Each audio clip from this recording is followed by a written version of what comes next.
you will need to surrender at some point. You can go kicking and screaming, but I really encourage not doing that as much as possible.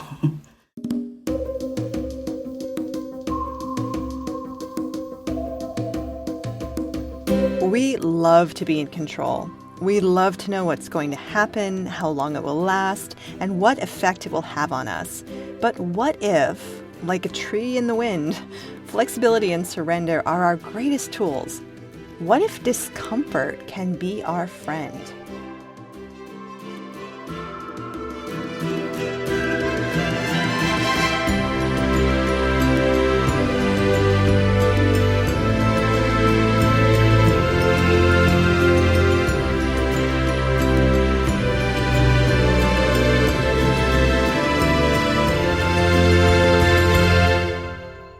This is Shame Piñata. I'm Colleen Thomas. Welcome to Shame Piñata, where we talk about creating rites of passage for real-life transitions. So, take a deep breath. No, really, breathe with me for a second.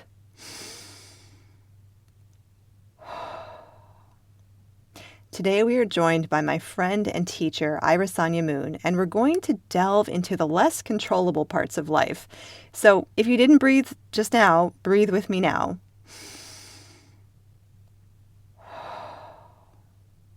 We're going to talk about how ritual can create a container for big feelings and big experiences. And we're also going to talk about how there's a huge aspect of surrender in ritual, as there is in life. When we do a ceremony, we're inviting a connection, perhaps with other people, perhaps with certain deities, or with all that is. We're opening our hearts to the mystery. And that can lead us on a journey that might not be what we expected. Things might be unknown or uncomfortable or unclear from moment to moment. But we're not alone. There are guides, myths, books, and teachers, and Irisanya is the perfect voice to hold space for this discussion. We begin with a question I asked her about rites of passage and how they've changed for her over time. How has the concept of rites of passage deepened over your lifetime? Yeah, I think that can be answered in a couple different ways. First of all, I never really thought about it. You know, I grew up in the Midwest, and I was Catholic for a very long time, and I think technically I still am on a technicality I still am. And so I've been through those rites of passage, but I looked at those as sort of like I have to do them, and so they never really felt like things that I was in charge of. They felt like when I'm in second grade, you do communion. When I'm in fifth grade, I think, you do reconciliation. In eighth grade, you do confirmation, and then you get married, and then you do all this stuff. So those felt more like obligations, maybe duty.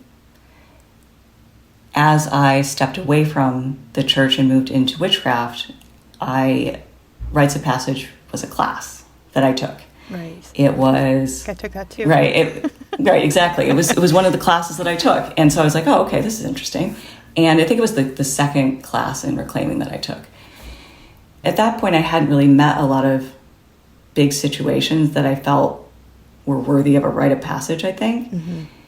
I didn't understand the value of that. That's a better way to say it. I didn't understand the idea of ritualizing things. Sure. And I think maybe that was a remnant of Catholicism. I was like, I don't want to ritualize like that. Sure. Mm-hmm. So I think that the next stage was realizing that was really vital for my healing, and realizing that a rite of passage is a way to have something witnessed, celebrated often, and a place to create a container for that and to have it be held well and softly and like something precious, because it is. And I think from there, I think through like my own initiatory process and through other things that I've been through, I recognize that the more I delineate who I was and from who I'm becoming or what's happening next, the more empowered I felt, the more like don't want to say in control, because I think a lot of this is surrender, but I think, more empowered in the situation to claim that as something that's important. Yeah. That's well said. And I think it's true as we age and as we experience life, there are deeper wells we fall into, and oh my goodness, what is this experience and how do I make sense of this? Mm-hmm. And that's what ritual can do, is when it's done well and it's a safe space, it can really hold space for this thing that's just can be overwhelming. Absolutely. I mean, how do you, ritual is and can be structured, but it's also a really great place for things that are messy and also holds them in a way that you can't always explain. Mm-hmm. At least that's been my experience. Having done a lot of rituals and things like that, sometimes I don't know why it's working, but it is, because there's some sort of this is what we do now. And you sort of have to surrender into it, but that's a rite of passage too. This is what's going on, and we kind of have to go with it. And we'll see what happens. Mm-hmm. Often. Trusting mystery. Absolutely. Yeah. Mm-hmm. I think of Inanna, and I think of that story of Inanna and all the gates, right? Mm-hmm. At each gate, you gotta let something go, because that's the way it goes. And you can fight and be stubborn like me, and you can argue at every gate, but the ways of the underworld are perfect and may not be questioned. And that's the way it goes. So like it or not, you can either struggle all the way through, right, or maybe just meet it and go, this is awful. And that's just the way it is right now. Yeah, and when things are so big and so overwhelming, it's kind of like surrendering can be a way through. It's necessary. Yeah. It's absolutely necessary. It is also the worst. So, I mean, it can be the worst, right? I think that I was teaching something the other day, and I was actually talking about initiation, so it's fresh in my head. And there was a question at the end that said, what if how do I surrender when I don't want to? And I was like, oh, good question. And I said something to the effect of surrender is sometimes about, or the not wanting to surrender is sometimes about not feeling safe to do it. Yeah. Which obviously it's scary. You don't know what's going to happen. Our bodies are wired to protect us and to not do things that they don't know how to do or that they haven't seen before. And I was like, I really think that part of surrender is taking care of that animal body and making sure that it knows it's safe. Yeah. And that, it's very simple stuff, water, food, rest, movement, meditation, or whatever practice, some spiritual practice that makes you feel safe. Being with people that make you feel safe. Mm-hmm. Because then even in the crumbling, I can fall apart. And falling apart in that moment is what makes us so vulnerable. And I would argue it's where some of the deepest healing can begin. But our animal bodies do need a safe place for that. Our nervous systems need a safe place for that. Safe, warm, centered, caring, a trusted inner circle of friends, a compassionate partner, or an intentional space and time on our own. One of my phrases that I like to use is, I like to call in the idea of discomfort as ally.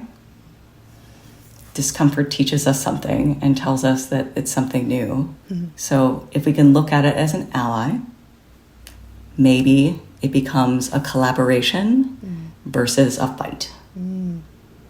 I like that. Yeah.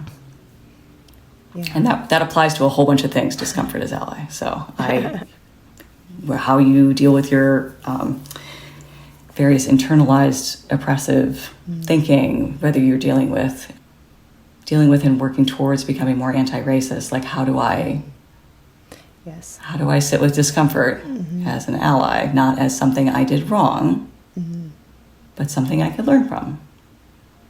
Totally. Ideally. Yeah, right. Right, and that's I don't know if it's a muscle, but it feels like it. Yeah, I've had to dramatically increase my ability to be with discomfort around race, and thought for a while I couldn't, and then realized I could once I kind of started Yeah. figuring it out and trying it, and and how incredibly essential it is. It's like a hack, a huge hack. Absolutely, right? It is. Like once you're like, oh, wait, okay. Well, and I think it's challenging for so many reasons, but also for I don't think like a lot of society is conditioned to like be okay with being uncomfortable. Like we're always seeking comfort. Yeah. Like and that makes sense. I do, of course, because of course I want to be comfortable. But because I think it's so easy to be so removed from it that then when it does come, it feels so much bigger. Yeah. And sometimes it's not. It's like it's uncomfortable and doesn't feel good, but it's not actually dangerous. And discomfort isn't usually going to hurt us. We just have a knee-jerk reaction to avoiding it. And I'm not sure we can control that. But something we can control is to develop our capacity to notice when we've instinctively turned away from something that feels uncomfortable and to stop and consider, is this something that can actually help me learn something about myself or be someone better? Consider this an invitation. We'll both try this. The next time you notice that you're feeling uncomfortable, maybe you find yourself walking away from a conversation, or you get a text you don't want to respond to, or you're confronted with something you don't want to do, and you find yourself suddenly scrolling social media, take a breath and set a timer for 1 minute. And just practice sitting with whatever feelings you're wanting to get away from. Just allow yourself to be there for 1 minute. Allow yourself to develop a capacity to be with discomfort.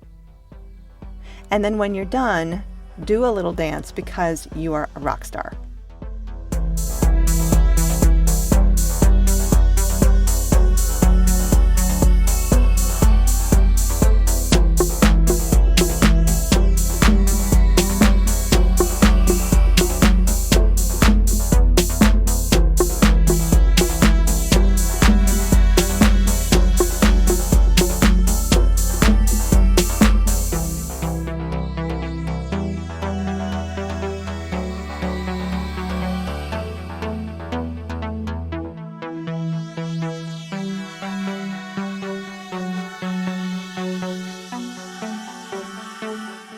If you follow Irisanya's work, you know that she's a prolific author and teacher.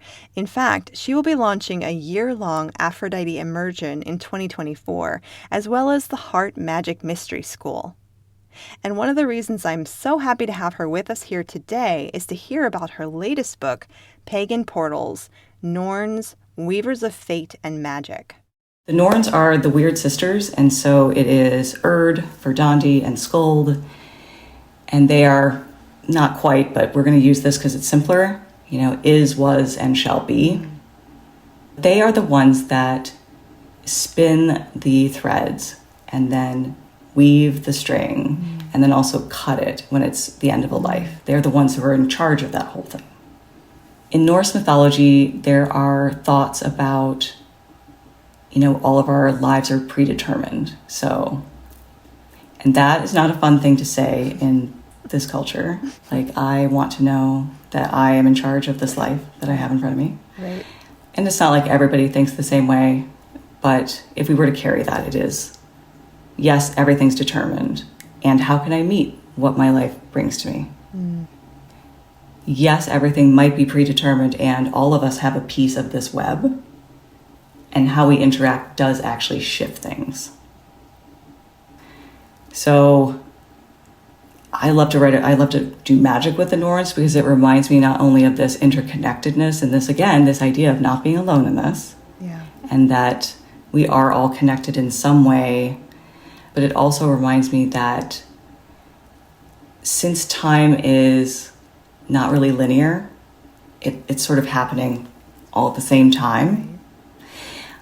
That also means healing happens all at the same time. And it can travel back and forth and up and down and all the different directions. Wow. At least that's what I think. I don't think of time only going forward. Right. I think that what's already happened to me is still impacting me, so it is still a part of this. And that's why I think that's important. I think this idea of like time and sort of realizing that we live in a society that has very, specific ideas about what that looks like. You're running out of time, or you have taken too much time, or you have so much time ahead of you. Why stress about this? Right. To challenge that, I think, is important. To challenge that and to bring that into rituals, that maybe it's not that you've missed an opportunity. Maybe it's that you have a different opportunity to take, a different healing to send back to generations that might want it, need it, to send it forward to the future descendants that might want it and need it. One of the things I bring up in the book that I think is vital to this grief conversation or rites of passage and things like that is I don't have a favorite Norn, I always say, but this one's my favorite, is Verdandi, and she is most often related with the present moment, which is something I find I've always had a challenge with. Like, how do I stay present? How do I, worked real hard on that. The thing that I recognized as I was writing this and in other work with her, the present moment is so fleeting. Like, how do you define that? You can't. Like, the present moment, oh, there it goes, and because of that, this moment right now has become the past so quickly. Right. So she's such a great reminder of that. And in this moment of like either encountering grief or anticipating grief, present moment, how can I meet this present moment right now? Because it is building all of my past, and it is also launching me to whatever comes next. Yeah. So being present is a big part of all this. We talk about witnessing and all the different things. Present, how can I really know this moment? Because it's already gone. I'm curious if you've developed different strategies for staying in the present moment after working with the Norns. Yeah, I would love to say that I do that all the time. I think the best thing that I've learned is actually the things that I've learned from Verdandi is that there's this one practice. I don't remember if I put it in the book or not, because sometimes you write books and it was a while ago.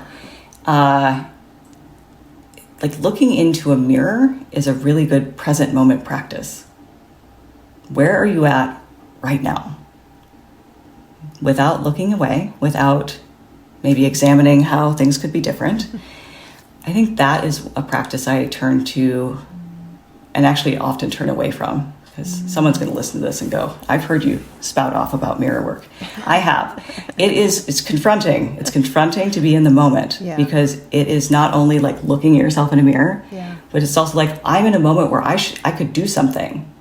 Mm-hmm. Why am I not? Or why am I choosing this particular thing? Right. For me, my cultivation of staying more present is often showing up and unprepared. I just do it more often now. I just show up for what is present. I think Adrienne Marie Brown talks about that in Emergent Strategy, like to be, it's be more present, like presence over preparation. And that is actually really helpful, because instead of walking into something going like, oh, this is what I'm going to say, or this is what's going to happen, or anything like that, I just show up and go, what's already here? How do I engage with that? And it has become a muscle. I show up more and meet what's present. Yeah, I mean, I taught at a camp in Australia recently, and the whole camp was about Aphrodite, but we had one day of grief. Yeah. And my co-teacher and I realized the thing we had planned was definitely not the thing that we needed to do that day. Mm-hmm. And so we had to surrender and come up with something else and just follow where people were at. Mm-hmm. And that is... It takes time to sort of trust that that's going to be okay. Yeah. But we trusted the people in the group. We trusted the things that we did think were going to be the things. And it ended up being, from what I've heard and felt for myself, because I'm in that too, we got to be present with what was actually real. not worrying about where we have been or where we wanted to go. Yeah. So just showing up and being like,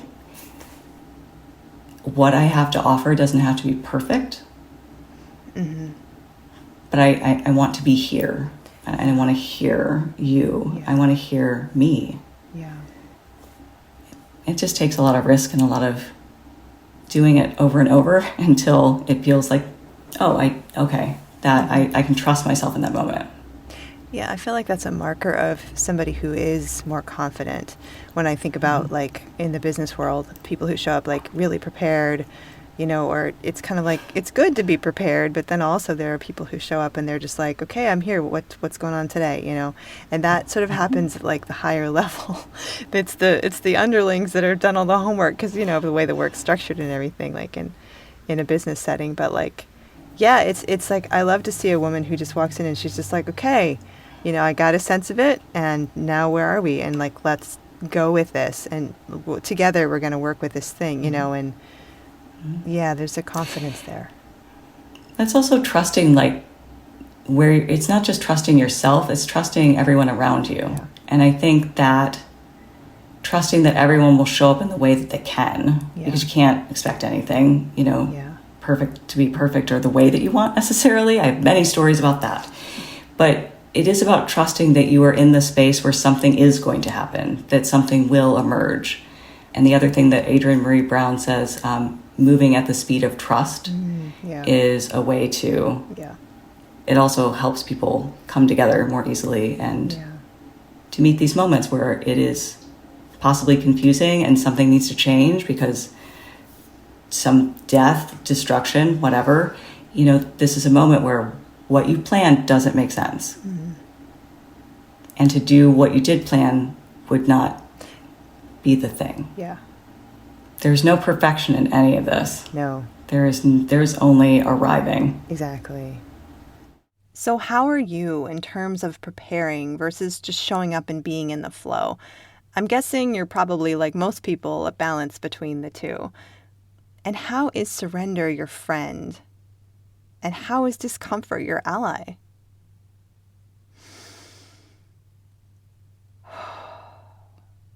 I remind you of Irisanya's thoughts on making it safe for the body. New things can be scary.